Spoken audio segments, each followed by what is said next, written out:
What's going on, guys? I'm Mr. Golden Gamer, and I make gaming videos that nobody watches. Modern Warfare 3's campaign early access came out on Thursday, and I've already played through the whole campaign. I actually stayed up late Thursday night into Friday morning. I think I stayed up till like 2:30 in the morning playing this game, and I finished the campaign. I'm not going to talk about my thoughts on the story or the campaign as a whole in this video. There won't be any spoilers or anything like that, but I do want to talk about the new type of mission we have here within Modern Warfare 3 called open combat missions, and these were really advertised to us as something fresh and something new for the Modern Warfare 3 campaign, where we're just given an objective and a larger map, and we just have the freedom to go about carrying out the objective in whichever way we want to, which is arguably a cool concept, I think. Now, was the execution as cool as the concept?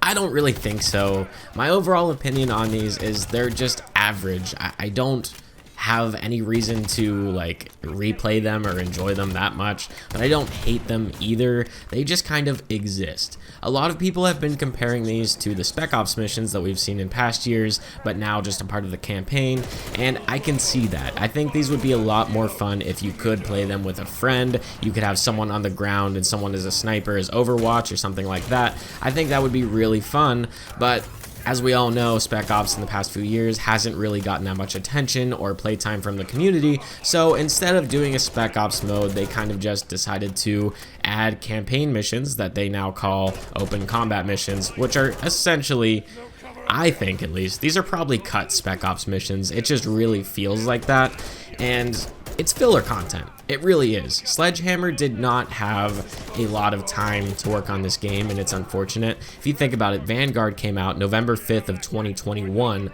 so they had to support that game a little bit after launch, and then they started working on this project. And if you didn't know, this project was not originally going to be a title of its own. It was going to be Modern Warfare 2 Year 2, and at some point, Activision or Sledgehammer, I mean, it's definitely Activision, let's not kid ourselves, they made the decision to, instead of a Year 2 expansion, to change it into a whole new title of its own.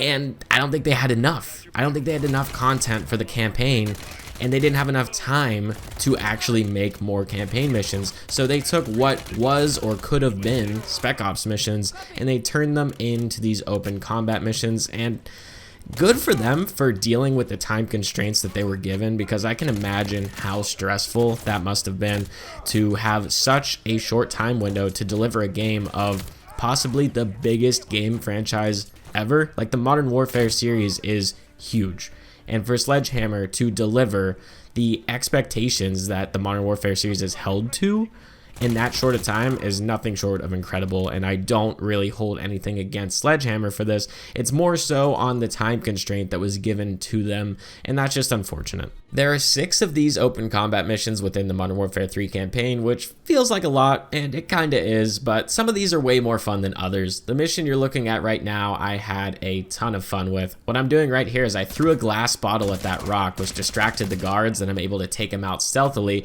but I'm also able to do more aggressive gameplay. Like, I push up into the mansion and just come in guns blazing, and that's really fun too. Like, you have both options, but what's unfortunate is the AI is not very good. It really feels like you're fighting DMZ AI most of the time.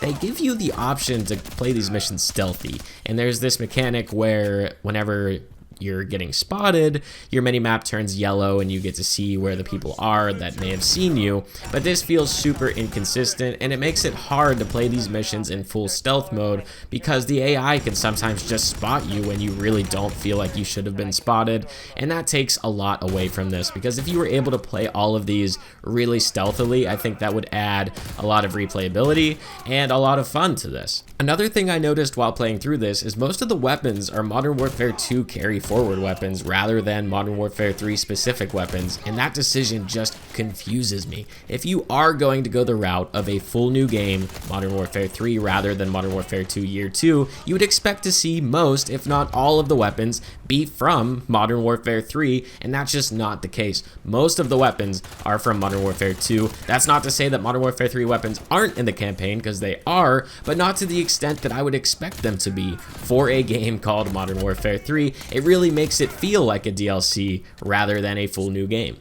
Overall, I don't hate these missions, but I will admit it didn't feel good when 2 of the first 3 missions in this game were these new open combat missions. I wanted to play a traditional linear mission Call of Duty campaign. I didn't want to play Spec Ops, and I didn't want to play Warzone. These open combat missions absolutely have some Warzone mechanics. They have the armor plates, the armor vests, looting weapons, things like that, and Warzone has already infected multiplayer. We don't need Warzone to come in and destroy what the Call of Duty campaign's identity always has been and should always be. But anyways, let me know down in the comments below what you guys think of these open combat missions. Do you love them? Do you hate them? Are you replaying them? Because that's something they wanted to come from this, is they wanted to add some replay value to the campaign.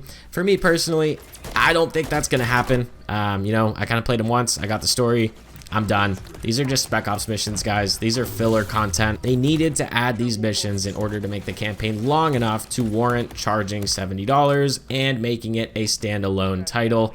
I don't really support it. Is what it is. What are we gonna do? We're less than a week away from launch though, and multiplayer I think is gonna be really good, and I'll have tons of content on the channel, so be sure to subscribe to the channel. You guys don't want to miss it. Once again, I'm Mr. Golden Gamer, and I'll catch you guys in the next one.